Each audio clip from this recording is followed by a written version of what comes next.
and welcome to Eelin''s epic morning show! Today I'm super excited because I will do some coffee testing. I thought that the best way to really introduce this is by making different kinds of coffee and testing them and grading them and telling you the results on what coffee you should enjoy in the mornings. It will be a bit Turkish heavy because of course I'm in Turkey and this is the home country for all good coffees, so I have a bunch of different Turkish coffees I'm gonna test, and then one nice Finnish one, and then one that we don't really even know where it's coming from, but an iced coffee type. So I will present you the coffees first, then I will do some making of the coffees. I'll explain you how to make the perfect Turkish coffee, and then I will grade them, taste them and grade them. The trick is, some of you might know, I hate coffee. I really despise coffee, the taste of coffee in anything. So this will be my gift to you, dear viewers. You will get to see my face contort in pain while I enjoy the subtle differences between the tastes of Turkish coffee. Not really looking forward to it, but at least you get a little of an input of how Turkish coffee works and how it works in comparison with other coffees. So, first off, we have our foreign guest, well, my native guest, the Finnish coffee, which comes in these kind of compressed packed cubes, and it basically looks a bit like this, like coffee in general, ground coffee. Smells horrible. Second, we have one of these lovely, instant coffee brand mixes. This one is with nuts, hazelnut, I guess. Turkish style still will be interesting. Then we have the classic 3-in-1 taste. So 3-in-1 means sugar and milk, I guess. I've never had one of these, so I don't know, we will see. And then we have the nice iced coffee. It's really cold and really nice. It's a hot day today, so I will probably enjoy this. This is with vanilla flavor. Yeah, so good, yay, yes, and finally, last but not least, we have the traditional Turkish coffee, Türk kahvesi. Can't wait, this will be awesome. So first off, I will make the Finnish coffee. Okay, so we start by boiling the water.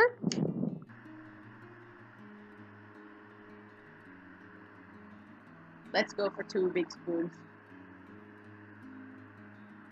Who knows? Let's see what happens.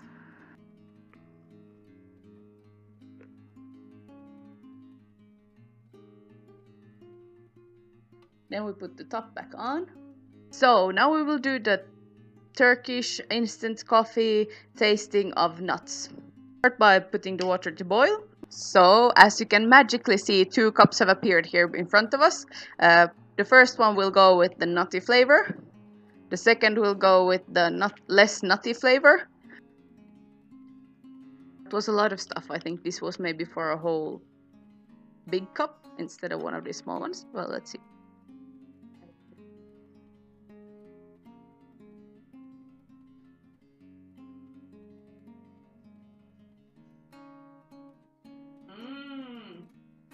Nutty flavor.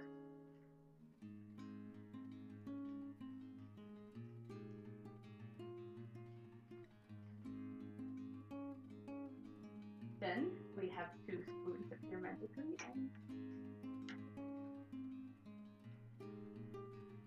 So now I'm prepped and prepared for the Turkish coffee experiment really, because I have not really been doing this before. So what you need for Turkish coffee, you need approximately 1 cup of water if you're gonna make 1 cup of Turkish coffee. You're going to need sugar. I take 2. Oh. Then we need the coffee.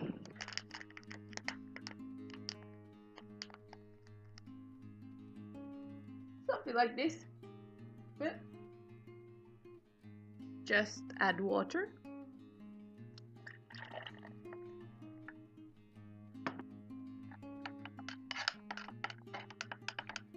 Bring to boil.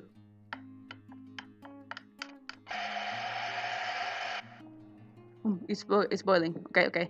I think that it is it. No. Stop. It's boiling. Ah, okay.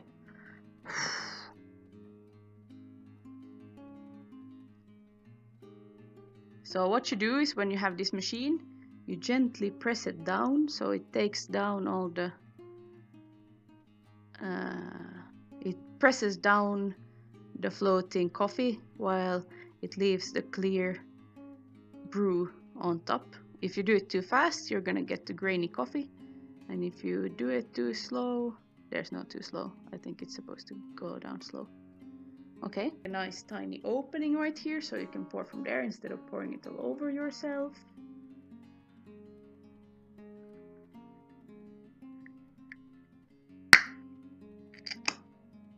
Menche Ylke, Taiwan. I guess it's made in Taiwan. Let's see. Cold coffee. Oh. We have the Finnish and French press coffee. We have the instant nutty flavor Turkish coffee. We have the Turkish milk sugar instant coffee. We have the Turkish coffee, traditional style. And we have the iced coffee with vanilla flavor. Looks delicious. I can't even estimate the amount of sugar. Is 1 enough? Should it be 2? Let's try with 1 and see what happens. So, Finnish coffee. Finnish people drink probably the most coffee in the world per person because they drink liters of it. I've seen my parents. They hardly get out of bed for less than half a liter. And then you keep drinking it to the days, you have your coffee breaks, you go drink some more. Anyway, here goes. You can hear I'm nervous. Yay. It's super hot, right? Oh jeez. Tastes like an old shoe. So second style is instant coffee from Turkey with nuts. Hazelnut flavored instant coffee. It has coffee whitener, glucose syrup, fully hydrogenated vegetable fat, the coconut and stabilizer, and sounds really healthy. Like may contain traces of soy products and hazelnut. May contain hazelnut in a hazelnut flavor.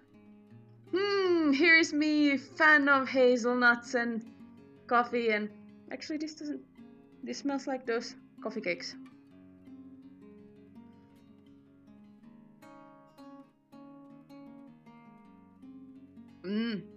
Bitter as. This one should actually have some sugar, right? Because it's 3 + 1. 3 in 1. So, oh, here it says ingredients with sugar and sweetener. Coffee whitener. In Turkish that would be süt protein, emulgatör, and önleyici.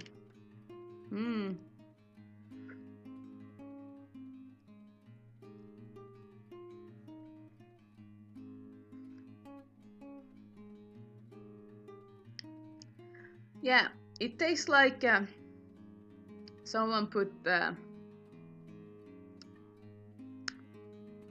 milk and sugar together and then decided that it was too sweet, so they had to put something bitter in it, and they put the coffee. I have high hopes for the iced one. I hope it will taste like ice cream. It says vanilla on the packet. It smells like vanilla. Judging on what it looks like, I think I should have mixed it before drinking it, because there's some looks like bits floating it. I don't know if you can probably not see it right there. Okay.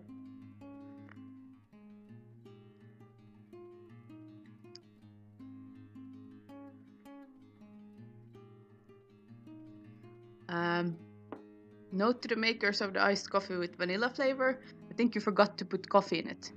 Finally, we have the Turkish coffee.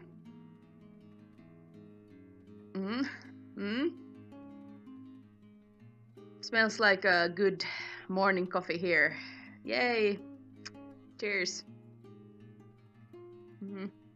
Sherife.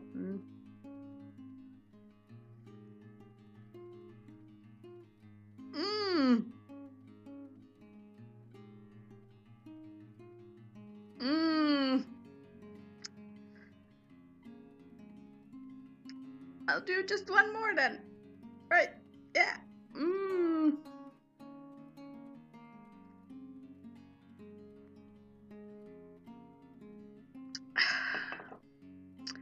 So if the iced coffee didn't have any coffee in it, I know where they put it, the coffee. Right there. Okay, so I have tasted now these 5 different types of coffee. And I know you're all curious about in which order they would be. Which is the best, which is the worst, what shouldn't you buy, what should you try. And I think I really enjoyed the smell of the nutty one, because it really smells like a cookie. The iced, I mean, it has promise of caffeine in it, so I might drink it just to stay awake when I need to stay awake, but other than that, you can get your sugar somewhere else. Get the person who actually makes good coffee to make you the Finnish coffee, because what I made here was something that someone politely drinks because it was your grandma who made it. It's not something you really want to enjoy with some friends. Just get your other friends to make your coffee, not me. I think I didn't say anything about the milk and sugar and with the taste of coffee, because basically that's what it is. This is super sweetened, super milky, and I don't know, would it be better to actually just buy a Turkish coffee and add some sugar and milk, so it wouldn't be just sugar and milk with a taste of coffee? Probably. Turkish coffee lovers, I think this is what you should go for. You should at least try it. Just remember to let it settle so you don't get the whole mouthful of grains, because it's, as you saw, it's boiled with the grains in and not filtered. As a coffee non-lover, I don't have words to explain it really. Turkish coffee being such an important part of the Turkish culture, I'm glad I tried it. I mean, Turkish coffee has been around since the 15th century. However, it was only in 640 when the first coffee house was established in Istanbul, or then Constantinople, and it came from like the Middle Eastern countries, so through, I guess, what we today call Syria and Iraq and these places, and it has in this particular way of boiling coffee is very typical for this region. One interesting fact that I have learned while living here is about how Turkish coffee is used in weddings, and apparently when a man and a woman want to get married, their families have to have this series of meetings, and the husband-to-be, so the bridegroom's family, goes and visits the bride's family. She has to make coffee for them, and the bridegroom's coffee should be, instead of sugar, it should be made with salt. And then, judging on the way the bridegroom handles himself when he is drinking the salted coffee, tells the family if he's good or not, because if he doesn't make faces like I just did, he would be a good-natured and a patient man. Another piece of information about coffee here, when you drank the whole cup, which I wasn't able to do, you're supposed to use the grains that are left in the coffee cup for fortune telling. So you can read your future and your past and your present and all the magic around you through your coffee grains. Maybe next time I get to try something I actually like. Who knows? Who knows? This was Eelin's epic morning show this time. Thank you very much. Bye!